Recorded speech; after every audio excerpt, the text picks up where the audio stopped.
This story brought tears to my eyes. Is this what we want for our children?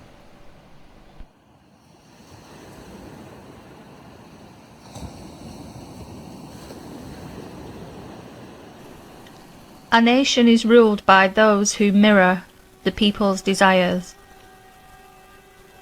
The people seek to be ruled by the just, and so, that is who they hire. A nation without its people is surely not a nation at all. And the force which tries to destroy those people will surely make that nation fall.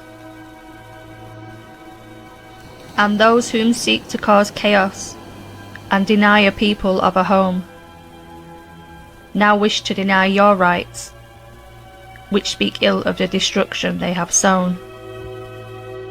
Because whilst the people trusted that they were in good hands, their children's future secure,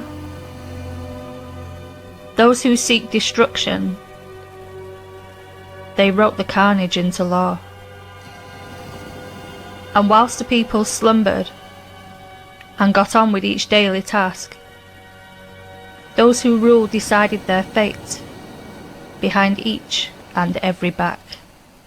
They set down corrupt paths to annihilation they paved, whilst never being honest about the deceptive plans they made.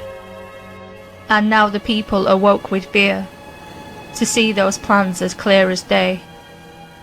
But they must succeed in your destruction, so they criminalize every word you say.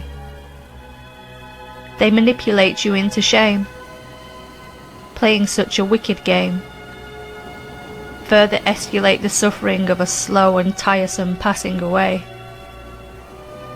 To them you are mere cattle, crawling on concrete fields, and they simply replace the cattle who will not obey.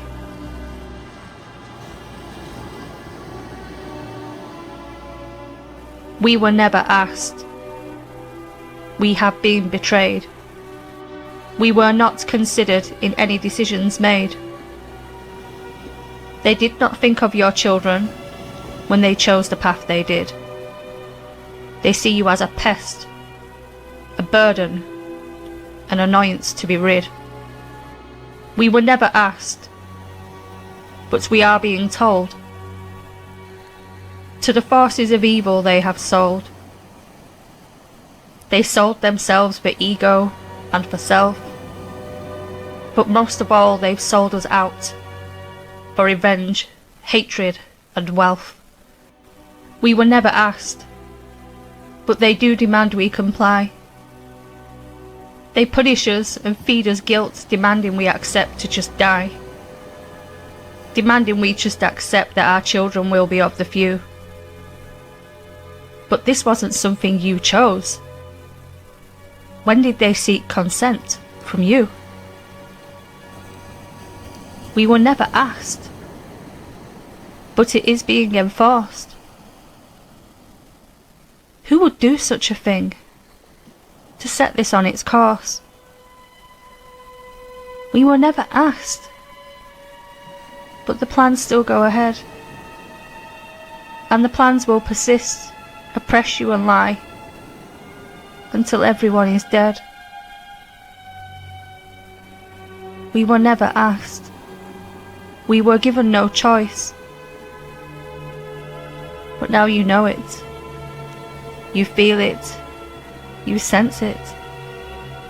So you have to raise your voice. Through the ages, peoples have suffered and been oppressed by the few. But have you ever known a ruler destroy its entire people, to erase them from view, from memory, from the universe itself? And it doesn't matter whether it is for revenge of a bloated, selfish wealth. For them to alter the history and the thousands of ages of men, until they are no longer existing, not in a thought, an image, or by the pen. Who would do this to a people? Who would do this to their own? Who will deny any of humanity of their right to a safe, secure home? Who decides the atmosphere of deception? Who sets this tone, which will result in your children shivering in fear and dread, with no protection, all alone? We were never asked. We have been betrayed.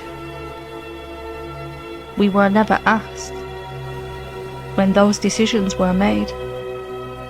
We never gave consent to be violated and erased.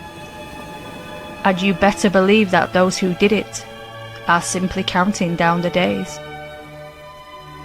until less and less we are, and less rights will be granted. Do you think it can get any better when our rights are already so slanted in the favour of all others but you? So when we become the lesser, what do you think they will do? When we are already hated, what happens after that? Do you think persecution will not happen if you only silently sat? Pull your heads from the clouds. Lift your voices high, because it is a fact, an admission from themselves, that they want you all to die. We shall not disappear into the abyss and fade. But you need to know, we do not live in the dream we've been sold. That world does not exist. But what we do know is this: we were never asked, and we have been betrayed.